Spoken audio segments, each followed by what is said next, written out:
The following is a presentation of the ForceCenter podcast feed.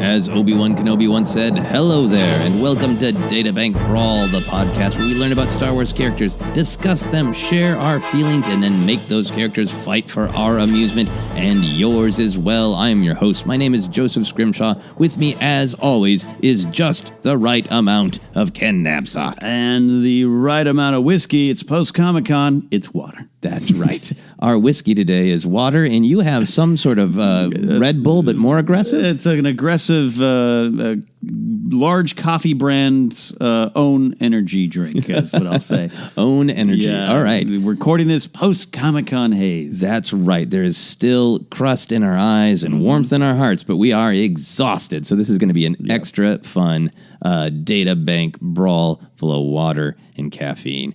We might have to pee halfway through. Let's find out. So this has, of course, been just an amazing week in Star Wars fandom. Yeah. So many cool announcements at San Diego Comic-Con. Of course, the biggest one being Clone Wars saved, Clone Wars returns, and I thought, why not have a special Clone Wars databank brawl? Ooh, love that a lot. That's usually could go a lot of different directions. Yeah, it can go a lot of different directions. And I'm going to be honest, sometimes I spend a lot of time really finessing, like what's the right match? I'm going to compare it to episodes that we've done recently, episodes coming up.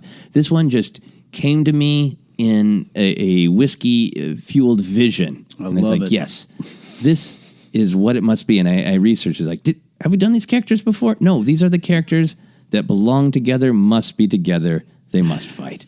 Are you ready for your first Clone Wars combatant? I'm up and ready. The winner of, in many people's hearts, dumbest Star Wars name, not all people, but some people, our first combatant is Savage Opress. Ooh. Here's what StarWars.com Databank has to say. Savage Opress was once a common knight brother whose fighting prowess impressed Asajj Ventress.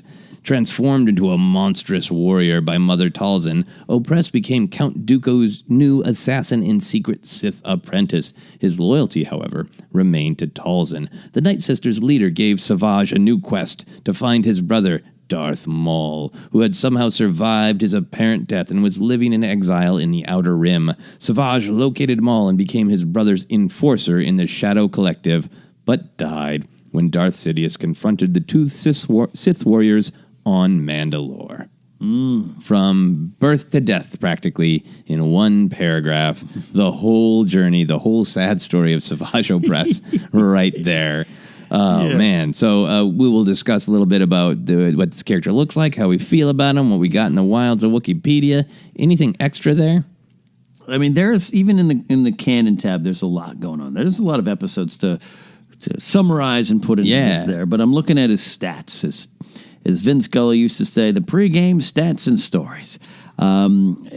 Male standing, now here's interesting, 1.89 meters, which is, already a good size, but that is pre-transformation, so we knew he kind of got bigger. He hulked out, yeah. Yeah, hulked out. Eye color, grayish-green, and yellow. Skin color, yellow and brown. Cybernetics, a prosthetic left arm, which I don't recall off that. I need to refresh myself. Yeah, Obi-Wan hacked his arm off, That's right. Always hacking off the Maul brothers. I guess he doesn't really have a last name. Hello there. Goodbye, Lim. Affiliations, of course, Knight Brothers, Sith, Confederacy of Independent Systems. Briefly, it notes, Shadow Collective. My brother started a business. We're a startup there. We're going to figure it out. So, they're a startup. Like, they're in Silicon Valley, practically. Yeah, some of the pregame stats and stories there. Now, we do know he has a canon death. That doesn't always stop us here on Databank Brawl. That's right. So can you give a nice, juicy description of what he truly looks like? Because he is unique. He is like Darth Maul on magic steroids, right? Yes, he is Darth Maul on some HGH. I've always, he's a yellow Darth Maul. Darth Maul's got the red, he's got the yellow. That's how you can tell him apart. But, of course, because he goes through this witchy transformation, he is bigger, he is stronger, he is faster. His horns on his head are bigger than the Maul we knew in Phantom Menace. Now, we know those horns can kind of grow, right? Yeah, Maul grew his horns out, right? to join a band. Next on Queer Eye for the Straight Guy, we're going to take this Zabrak and cut his horns or let them grow. Anton's going to have him cook some mac and cheese in the microwave. That sounds so good. It does sound good right now. So, yeah, but even facially, even too, he's got a little bit of a wider face post-transformation there. Just a bigger, supersized. Just a brute of a character. Yeah. How do you feel about Savage Opress? It's been a journey that has ended up in a very positive space. Okay. You make fun of his name, and I think that is totally justified. I think Savage Opress, spelled Savage Opress, is one of the worst Star Wars names. And Star Wars names are fun, and I don't mind that at all. Yeah. All right, Joff Sea Striker. Great. Silly, but great all at the same time. So I'm okay. Darth Maul, the Darth names are even kind of funny, too. Yeah. You know? Darth Sidious is not subtle. Yeah. Tyrannus. Tyrannus. Yeah. A lot of them there. Darth Scary Pants pretty soon. Yeah, they're all named this way. And it seems like Lucas was almost delighting in it of like, yes. His name is Savage Opress, except for we were going to remove one of the P's from Opress. Yeah. And then, how about a sort of French-Canadian pronunciation? Yeah. Savage Opress. So it took me a while. It took me a while to get to accept Darth Maul back, and how a lot of it. I wasn't on board for it at first, and that's part of the lesson of the Clone Wars series, whether it be Ahsoka or Meeber Gascon or some of the other wilder things. Riff Tampson. And I'm not on board on that one either. You have to kind of just go on the journey and see where it takes you. And this one took me and the fans to a great spot. Yeah. I like Savage Opress. I really feel like the Clone Wars, particularly right there in the middle, you could feel George Lucas going, on Tuesdays I wake up and Star Wars is a B movie, a dumb, pulpy serial adventure with names like Savage Opress, because why not? And they woke up on Wednesday and was like, but it does have deep, important themes, and like it's always going to go together, and that's what I like about it. And I feel that way about Savage Opress, like a character who should be ridiculous, super ridiculous name. He's Darth Maul, but bigger because of magic. And like when he first shows up, he's just brutalizing everyone, and the Jedi are even like, who or what could have done this? Yes. But then he starts to become this tragic character where he was created to serve Dooku, and secretly assassinate Dooku. And Dooku kind of kicks his ass, and he finds his brother, and his brother kind of puts him in his place and says, "But I'm the true master. I've actually really studied the Sith arts. I went to college. Yeah, I went to Sith college. I didn't get my Sith GED like you did. I mean, Maul's kind of a jerk to him, and then he ends up just being murdered. By Sidious, getting limbs hacked off. So to me, he takes on this like sort of tragic, almost Frankenstein's monster. Like, I just want to be whatever I'm supposed to be for whoever wants me to be that thing, but I can't. And he's just this big, sad, bulky lug. Yeah, bulky lug who wins a contest, Yeah, my whole life has changed. So, yeah, tragic, and it is a good way to put it. Maul becomes tragic for me, too, because he's trapped by his vengeance and trapped by his anger and his evil, and I think that's why his death is so beautiful in the arms of Kenobi, essentially. And so these brothers got some tragedy flowing through their veins. Yeah, it ain't easy being a knight, brother. Ain't easy. It ain't easy. All right, so we shall move on to our next combatant. Who in all of the canon of Clone Wars could possibly face the just majestic savagery of Savage Opress? The answer was obvious. Our next combatant is Meeber Gascon. Oh, wow. Oh, yeah. I've been keeping Meeber in my pocket, kind of literally. You could keep Meeber in your pocket. Been keeping Meeber in my pocket for the right episode. In this, a celebration of the return of the Clone Wars. Fighting Savage Opress. How could I not? It had to be Savage versus Meeber. Opress versus Gascon. Yeah. Here is what StarWars.com Databank has to say. Another large entry for a tiny character. Though the clone troopers embodied the war effort of the Galactic Republic against the Separatist Alliance, victory was reliant upon valiant patriots of all shapes and sizes. Meeber Gascon answered the call of duty at the very start of the conflict and offered his keen analysis as part of strategic command since the Battle of Geonosis.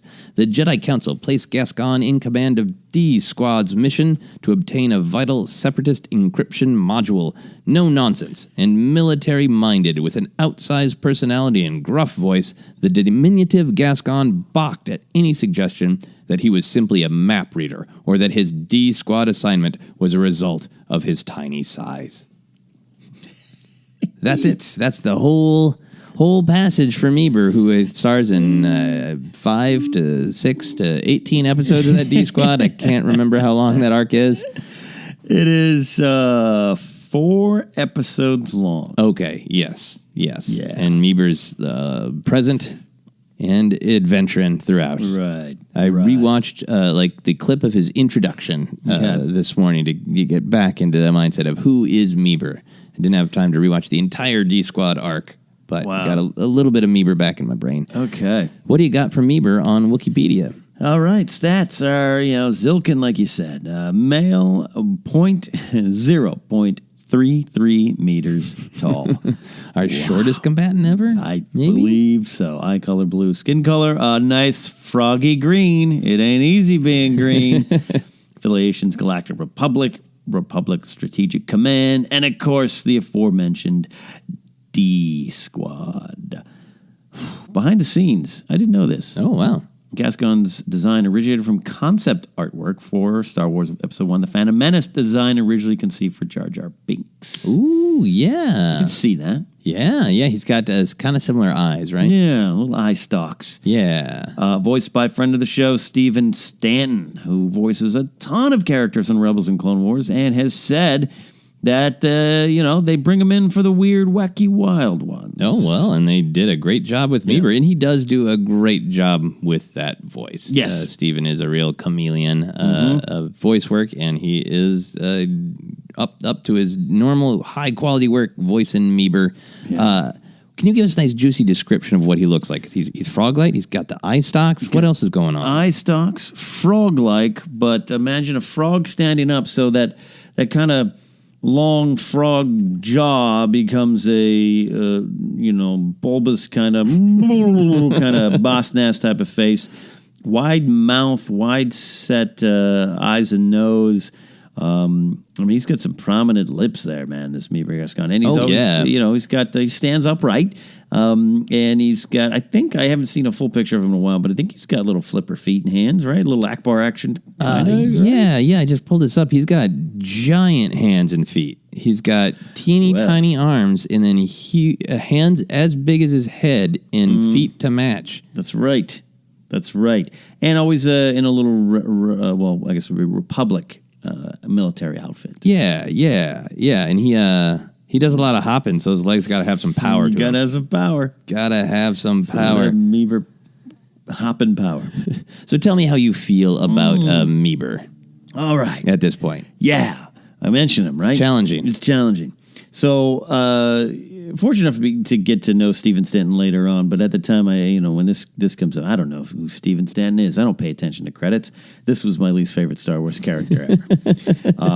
Worse than Riff. Well, Riff is up there too, but Riff we don't spend as much time with, I felt. Yeah. This one really felt weird. Now, and I've joked about this with Stephen in person over dinner, and he's shown me pictures of a model his brother has made of Meeber Gascon, and it looks cool. So here's the thing. I'm trying to, where did it really come from, my dislike of this character? It's a frog character, right? But yeah, Star Wars is full of weird-looking characters. I think you ever even some you watch and love as much as Clone Wars, Joseph. Have you ever just watch something out of the corner of your eye? You got other things going on. Yeah. Even if it's the first time you've seen the episode. So the first time I'm watching this episode, a group of droids, D Squad, the underdogs having a victory is not a bad concept. I actually like the tales of the core, the soul of these episodes. Totally on board with it. I thought Meeber was normal sized. And so I think out of the corner of my eye, they kept talking to him. And I'm like, all right, frog character. We got Akbar and Radis here. And at the time, I didn't know Radis. Yeah. I'm good. If we have some calamari floating around the galaxy battling out, I'm okay with the frog. It was when I realized he was true to size. Teeny tiny. And it was a teeny tiny frog. I went, nope, I'm out. Not for me.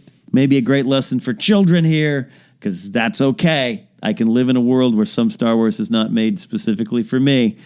And it's been hard for me to get back in.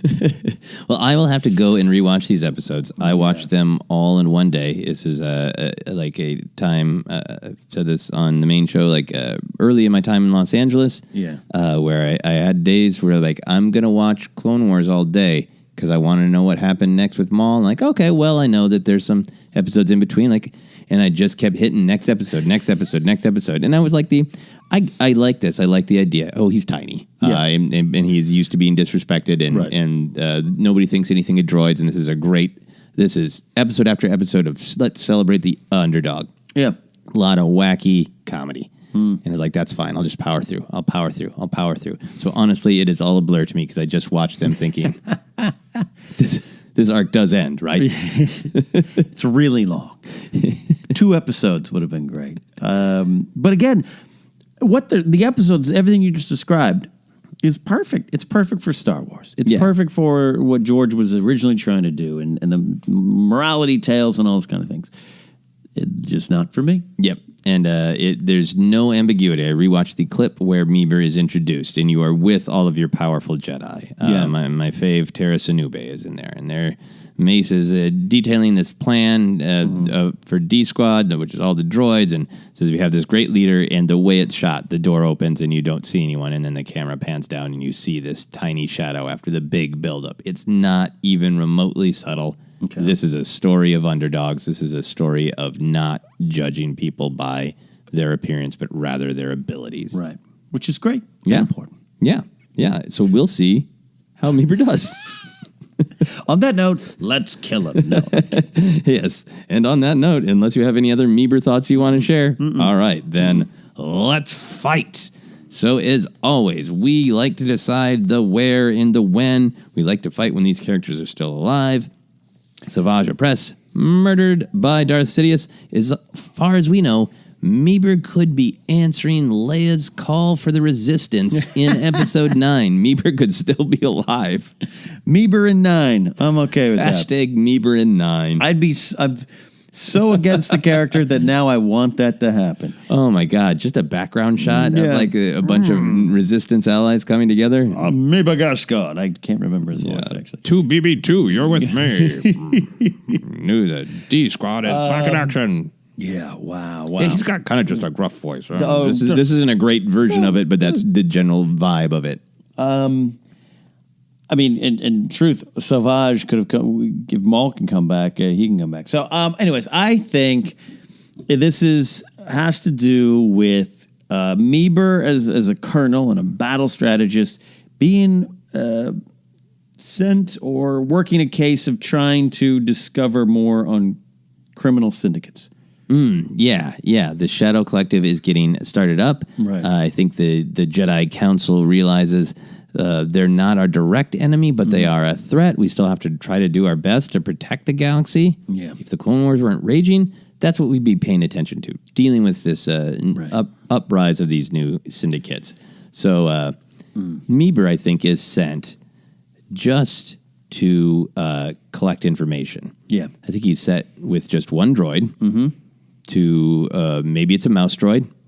I like because that. a mouse droid can kind of infiltrate anywhere. Yep. He's sent with a mouse droid to basically plug the mouse droid in to any Shadow Collective tech. Yeah. And download as much information as possible and get out of there. This is not a Guts and Glory episode or assignment, rather. This is just a mission for, go in there undetected and get the information and get out.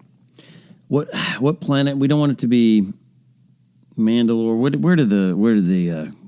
Where did that syndicate? Where they hold their meetings? I think mostly Mandalore. Was it mostly Mandalore? There was another location that they got chased out of. Yeah. But we could set it on a ship even. Yeah, okay. Oh, Ord Mantell. Ord Mantell, yes. Vizsla Keep.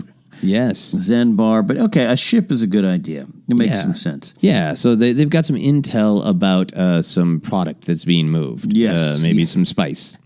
I love that. Got to have some Since spice. Got to have some spice. the Pikes were involved at some point here. So what about that? We've got a ship traveling with spice, and Meeber is sent to sneak on board, which I think he does successfully. He paints the mouse droid with some paint that looks like the design of the tattoos of the Knight brothers. Oh, okay. Okay. And it just kind of blends in because it thinks, hey, it'll look evil. He hides inside the mouse droid. Yeah. It just rolls right onto the ship when they're loading up on Kessel. Perfect. And then they're off into the galaxy, and Meeber is on board. He climbs out of his mouse droid and gives the mouse droid commands because he likes to give commands. Well, all right. Well, I think we're going to go forward. Let's do this. So I think he is hiding kind of behind the mouse droid, but also trying to walk around like he belongs there. He has put on some little evil-looking robes. Yeah. He's taken his infiltration duties seriously. And the first thing that happens, the second that they step out of the cargo hold, the mouse droid runs into the monstrous yellow foot of Savage Opress. Clancy Brown voices him, so I can't do that voice either. Yeah, so it's a mole-like voice, right? Yeah. Who are you? Yeah, so Savage immediately just is like... Senses it right away. Yeah, I think he actually bends down and he picks up the mouse droid. And I think Savage is not the sharpest tool in the shed, so I think he says to the mouse droid, he holds it up to his face like, why are you painted like me? Are you mocking my markings? Do you mock Savage Opress? And then he hears a voice from below. He hears Meeber trying to talk or bluff or bludgeon his way out of this. I say, why don't you put down my ride? Hey there, son. Did you just call me son? I can call you kid, sport, champ, whatever you want to do. I'm Colonel Meeber Gascon. I do not care who you are. I am Savage Opress. I don't know why I'd reveal my identity that quickly, but I did. I'm very proud of my rank. You are a bold little creature. Did you not hear my name? Normally when people hear my name, they cower. It is a terrifying name. I will say it again and see if you respond correctly. Savage Opress. I gotta tell you, of all the names you could have been given in the galaxy, not my favorite, but your size is what's more impressive. You are not the normal Zabrak. And you, what are you, tiny thing? I'm your doom! And he leaps up as high as he can onto Savage Opress's knee. Oh, okay, yeah, he gets about as high as he gets. Okay. That's high for him. And Savage, in his fury, yells, "How dare you touch me!" He squeezes the mouse droid, and with his might, he crunches it up. The mouse droid sparks fly, and then he decides to smash Meeber. Yeah. And he swings down. Meeber, of course, is smart enough to jump out of the way. Yeah. His Savage Opress smashes the remnants of the mouse droid into his own knee. And Savage is like, oh. Meeber drops and rolls out of the way, looks at his mouse droid friend and has a moment for him. Rest well, my friend. We'll see you on the other side. But to battle! And I think Savage has been monitored from the Jedi Temple by Ki-Adi-Mundi. Okay. And Ki-Adi-Mundi is like in his earpiece, like, excuse me, Meeber, your goal was to infiltrate. Get out of there. You've done what you need to do. Meeber's not having it, is he? There's a war to win here. I can't let my droid friend's death be in vain. And Savage is, he's hopping around in pain and shame. Yeah. I think he turns and like, it is time, little frog thing, for you to die. And I think he reaches out with the Force and tries to choke Meeber with the Force. But the Force is like, it's what binds us. It's an energy all around all living beings and even some rocks. It can't find purchase even on Meeber right away. He's too small. Yeah, I think he's having a hard time finding him, reaching out, finding him. He does have a Sith GED or the equivalent thereof. Yeah. He learned fast. He does finally find in the Force where Meeber is. Meeber, I think, is hopping around, trying to escape, and he gets him. Yeah. He squeezes as hard as he can, but I don't know if there are many bones in Meeber. No. And basically, it's like if you used the Force to try to choke a dog squeezy toy to death. Meeber just squeezes up and makes a cool noise.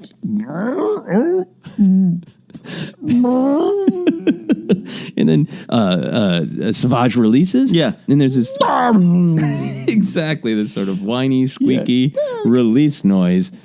And Savage is like, what? What dark magic is this? Yeah. Which I think gives Meeber an opening to attack. Big question is, how is he going to attack? Is he on the ground now at this point? I think he dropped to the ground. He's back, dropped him. Okay.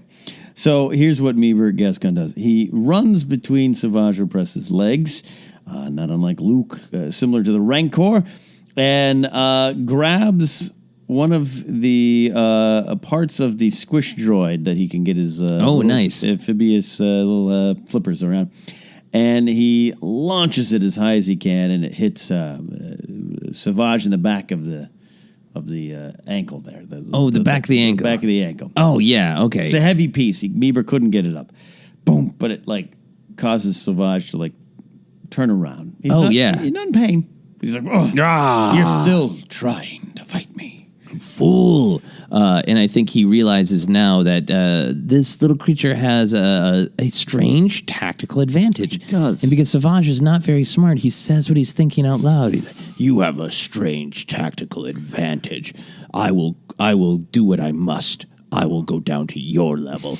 And he leaps, trying to encompass as much space as possible. He spreads his legs. One's got a banged up knee, another has a piece of metal sticking out of the ankle. Oh, yeah. Rah! And he just tries to smash down in this relatively confined space, because they're just in a corridor outside the cargo hold, right? Yeah. And I think that he does successfully smash down on Meeber. I think Meeber, this is a gross, I don't know how I'm going to say it, but I think Meeber ends up eating a nipple. I think I think he gets smashed right under the chest of Savage Opress. Yes. And so Savage gets up to his feet, scrambles to his feet, thinking that he has squished this little frog. Yeah. But really now, he's in his tunic. Yep, he's inside roaming around Savage's tunic, and he's in there delivering little. Those fists are large, right? Yeah. So I think he's like, I think this is where your kidney is. Meeber Gascon kidney punch. When he's announcing it like he's some weird superhero. Yeah. Yep. And it doesn't really hurt, but it does tickle a little bit. And Savage is laughing. He's like, what are you doing? You can't defeat me this way. So Savage is at a loss. It's like, the Force cannot crush him. The weight of my body cannot crush him. Clearly, I must cut him apart. By the way, at this point, a Pike Syndicate member walks by and looks down the hall and just sees Savage Opress going and can't see him fighting in it. So he thinks just Savage is tickling himself. Yeah, Savage, in fact, sees this. Yeah. And he reaches out with the Force and so powerfully and rips the head off. The Pike. A lot of mucus everywhere. Yeah, a lot of mucus everywhere. It's like, bad. No one shall know of this. Yeah. And he actually calls the head to him through the Force. Yes. He was about to get his lightsaber out, but then he's like, nope, a head. A head is even better. So he says that out loud. A head is better. He grabs the head, and he starts bashing his own body with the Pike mask? Yeah, with his armored Pike head, trying to get Meeber. And I think Meeber's jumping around, right? He's jumping around, and Savage is piercing his own skin. Yeah. I can take it. whatever I can dish out, I can take myself onto myself. We sound like Savage Opress. We sound like the Phantom Menace pod race extras, by the way. So he's just stabbing himself, and Meeber's still in that tunic, punching. And I think at one point Meeber takes a big bite. Oh, yeah. I don't know what kind of teeth he has, but Meeber bite. He announces it, yeah. And now the blood is actually coming out. Savage is bleeding. Don't they have like kind of like green blood? What do they got? Yeah, I mean, I don't know. strange magic blood. A little bit of dark mists blood. of magic come out. It's a really gross sound. And Savage, I think at this point, is like, enough. He pulls out his lightsaber. He ignites it. The first thing he does is he cuts the security camera. Oh. Just in case anybody else is watching. He can't have anyone, especially his brother, see this. Yeah, he should have done this to begin with. Yeah. And also because he knows it is time now to remove the advantage that Meeber has, which is Savage's clothing. So he begins to rip his own clothing off. Ooh, okay. He rips a piece off, throws it into the air, and cuts it apart. And it's just like basically taking his own clothes off and cutting them apart in an effort to find Meeber and hopefully strike him. Yeah. Yeah. So now he's topless, you know. Now he's down to his underpants. He's down to his underpants. And He doesn't know where in all of this charred clothing Meeber is. Where is Meeber? Meeber has wrapped himself up in a underbelt. A lot of times, like you wear a uniform, you have your top, your Sam Brown, your belt on the top. You got an underbelt to attach it to. So there's like a little underbelt, and he's fallen to the ground in that. And in that, there he notices like some little kind of weaponry attached, backup weapons. So maybe a little tiny vibro blade, explosive. You know, Savage Opress. He has some secret weapons. Yeah, in his underbelt. Nice, underbelt, nice. yeah. And I think Meeber. It's unlike him. Normally he's so bold, but as this lightsaber is blazing, he's feeling the heat in the sizzle, and he is maybe having a moment where he says to himself, not out loud like Savage. Yeah. He's like, come on, Meeber. You're strategy. You're all about strategy. Got to pull it together. And I think he finds these weapons, and I think that he comes up with a strategy. Because right now he's just been jumping, attacking. He has been using his boldness, his braveness. But now he needs an actual concept. What is his angle of attack? What is his strategy? His angle of attack is to find a way to get up to Savage Opress's head. Brilliant.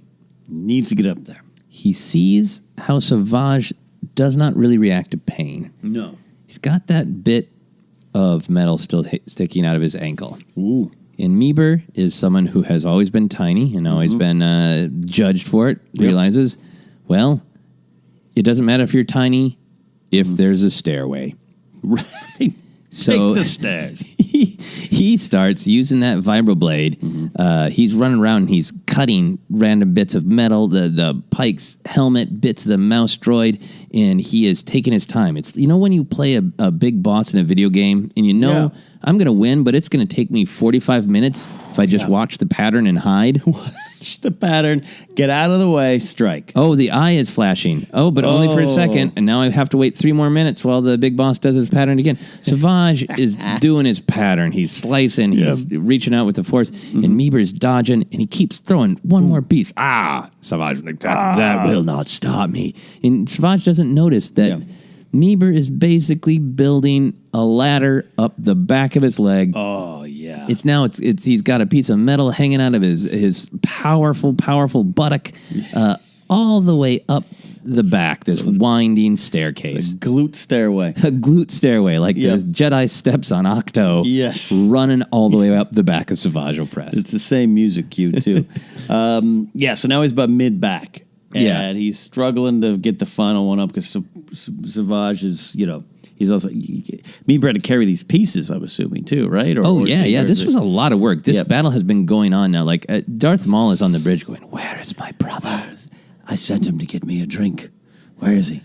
And a snack. I bet he's eating him a snack again by himself. He does that all the time. You're a night brother, not night snacker. Yeah. Savage is almost getting a little winded. Yeah. He can't believe this. Oh, yeah. He's swinging that blade around. It's like that poor kid in the garage. We saw when Star did he Wars got? kid, Star yeah. Wars kid. This is now Savage Opress's Star Wars kid. Yeah.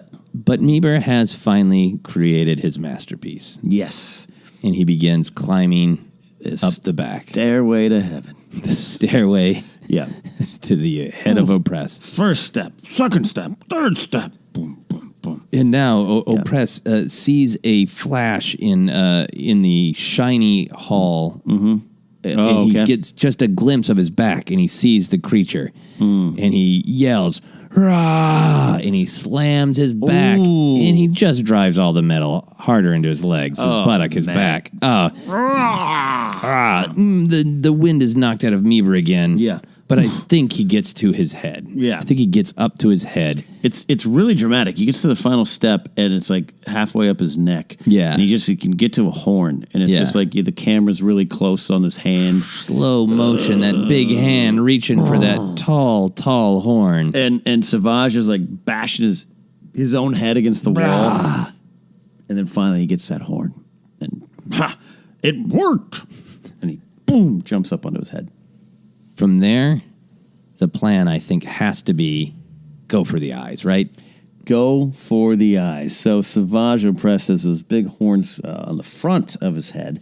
Let me get this, just confirm what I'm thinking. Yeah, he's got a center horn. Now, the one on the left side is broken.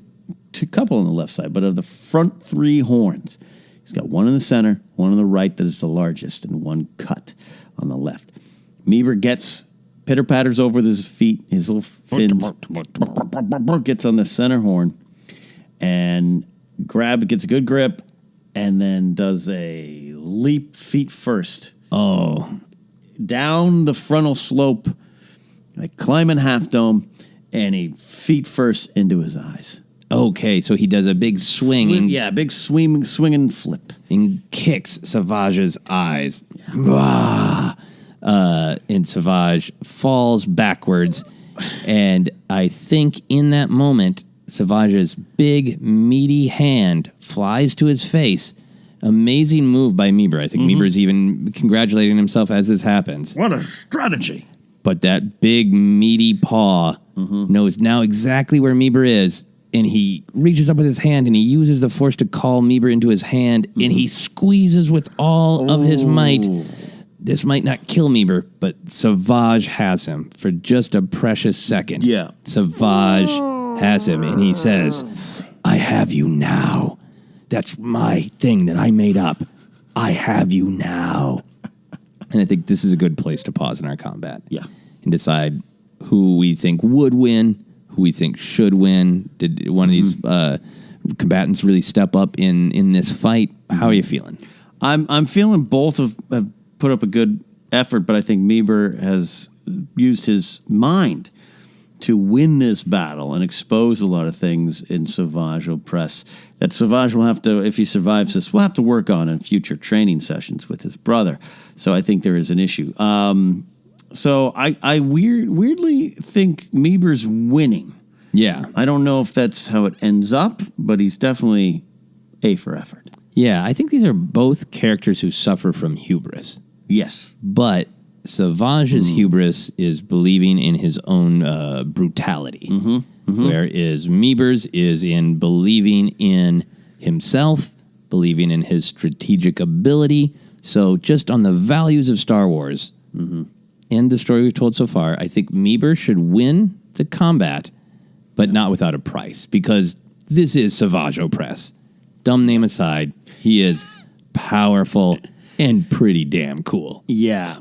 So you think it's a physical cost or an emotional cost to Meeber? I'm going to say both. Okay. I think Meeber can squeak a victory out, but I think he really has to pay the price. I think Savage is squeezing him. It's close. It looks like he might die. Yeah. Meeber's just like, this might be Meeber Gascon. And I think a quick cut to the Jedi Temple, and Kiadi-Mundi turns like, do we have anyone to send? Meeber is about to die.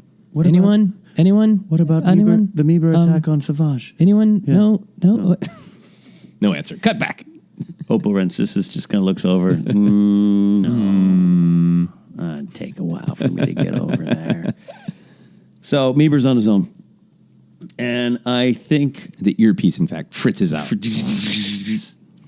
I think there is a clacking of boot heels, I should say.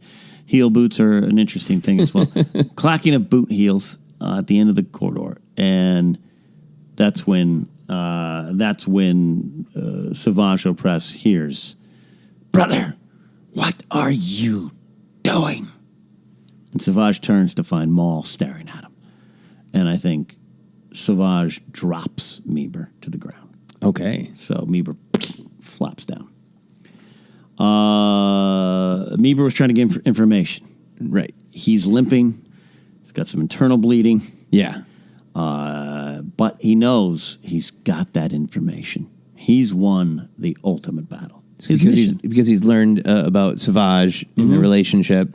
Or do you think he's managed to actually download the information? I think the information was downloaded. Did he put it in a USB stick? Yeah, let's say that. I had thought that he didn't have the information. I want to make him work for the information. Okay. I like this idea that he's going to complete his mission. Right. That he gave up on the mission of information and tried to kill this beast and almost died for it. Right. So he sees that even though this is a hallway, there is a little data port, a little data port that if he could get to, without being detected. Yeah, he could, and I think one of his little limbs is not working. So he's basically he gets under a bit of shredded clothing. Yeah, and he carries it over to the data port. He's got that big chest unit thing. Yes, Meeber. So I think that's a Star Wars USB. yes. So I think he's gonna. So this little piece of a tunic is moving along. Yeah, the floor. It's getting closer and closer. He's taking it off. He's gonna plug that in, hoping that Savage Opress will be distracted. If this is the end of Meeber, at least I'm gonna complete my mission. And Savage is like, brother, we were attacked by a Jedi, but it's a small Jedi, but I cut him apart, and then I just got done. I threw him out. He ripped the head off of this pike, as you can see, and I threw him out of the... I went back to the storage area, and I threw him out. I threw him out of the storage lock. Oh, I defeated him, brother. Oh, it was... You saw he put metal up... He tried to mark me. He put metal up and down my leg and back. It doesn't hurt at all. I killed him. Oh, I killed him, brother. Wait, what happened to Jack Tolsite? Did you kill him? I'm going to have to tell his family. Quay's going to be unhappy. Maul steps close to Savage and inspects him. Clinks over with his metallic heel boots, by the way. Clink, clink, clink. And turns around and says, "Why is there broken pieces of droid in your back?" In my fury, I called to the Force, screaming out, saying, break things. And the droid exploded and hit my back, and I didn't even care because it, like I said, it didn't hurt. It doesn't hurt. Nothing hurts. My eyes are a little bloodshot, too, I would imagine, but that doesn't hurt. That's what a weakling this Jedi was. Poked me in the eyes. Weak. And in the background, they hear, I did it! I downloaded the information! Meeber Gascon has succeeded! And I think Savage says, "Brother, watch out!" And he force pushes Maul out of the door, uses the Force to close it so Maul can't see what's happening. Uses even more force to pull all of the metal out of his own back. Oh, yeah. And he jams it into the door so Maul can't get back in. And he turns, and he looks under that. He pulls the cloth up. He's like, "You will die." He knows exactly where Meeber is now.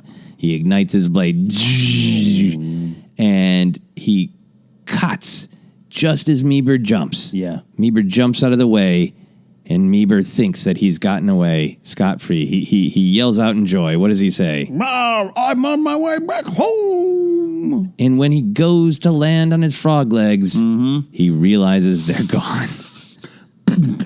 Oh. Well, that's quite a disappointing development. And So Savage has crossed his legs. Both of them have fallen. They're jittering. He says, "I have you now." See, it's my catchphrase. I have you now. And as Savage brings the lightsaber down to cut. By the way, back in the command center, Anakin has walked in and he's just hearing this recording from Caddy-Mundi. Oh, I have you now. That sounds cool. Interesting. Interesting. As Savage is bringing the lightsaber, I think Savage takes a moment to gloat. He puts the lightsaber right in. He's like, he said, "I have you now." He's like, "There is no way for you to escape." But Meeber, strategic as always, Meeber sees a way to escape, not with his legs, but with his life. He sees a little air vent underneath from behind Savage Opress on the ground there, on the baseboard there, so to speak. So he has to find a way to roll over there or hop with his feet. Yes, I think He sees a way out. Yeah, I think he sees it. He sees it's very far away. Yeah. And I think Meeber does the hardest thing in the world for Meeber to do. He pretends to be weak. He wants everyone to believe he's very strong, so even pretending to be weak. Yeah. I think he starts crawling with his hands. Like, please, no, right? Spare me. I am not a threat to you, mighty, mighty warrior. I am but an irritation. And Savage is like, yes, that's right, but I shall not spare you. I shall destroy you 1,000,000 times over. I will flay your flesh from your body. I will feast on your eye stalks. I will make a soup out of you, and I will slowly sip you over 1,000 nights. He's going on and on. On and on. Great speech. Meeber gets back to his own legs. Okay. Oh, wow. Yeah. Grabs them, knowing that they are still strong, that like a chicken's head, they'll still function for a little while after. And he grabs his own legs with his hands, pounds them on the ground, and they still got a bunch of bounce in them. So he goes flying. Boonk, boonk, and uses his own legs as little, like a little ride. Yeah, like two little pogo sticks. Two little pogo sticks, thank you. And hops over to the event. He goes flying into the vent. Yeah. And through the vent, he struggles towards an escape pod, right? Yes. Boonk, boonk, and he hears Savage Opress. Rah! I had you now! And he's cutting at the wall with his lightsaber. No! Meeber's like a character from like Chronicles of Narnia on some like island of the Voyage of the Dawn Treader, just a hopping foot. And as he gets to the escape pod, the last thing that Meeber hears is a door exploding open somewhere far away, and the voice of Maul saying, "Brother, you have so much to learn." But I have him now. It's just horrible sounds of evil and pain as Meeber is launched into the safety of space. Yes. I think that is probably the end of our main combat. But Ken, I sense that you maybe have a Meeber-related post-credit scene. Yeah, we flash up on Coruscant in the chambers of the Jedi Council. All the leaders are there, either they're present or via hologram. And Yoda and Mace Caddy-Mundi are there. And in the center of the room sits Meeber Gascon, infirmed, bandaged. His legs are gone, but in its place are some cybernetic flippers. Oh, wow. And he looks up at the council and says, Well, I may not have come back in one piece, but I can say the Republic is standing strong as ever, thanks to the information from me, Colonel Meeber Gascon. In the Jedi Council, all nod and bow, right? except for Oppo Rensisis, who just kind of barely looks up and says, I think I might retire. And smash the credits. The Star Wars theme plays. People cheer. Yay! A great and violent story which is our full prediction of what will actually happen when the Clone Wars returns. This right? is a lost Clone Wars episode. This is a lost Clone Wars episode. Yeah.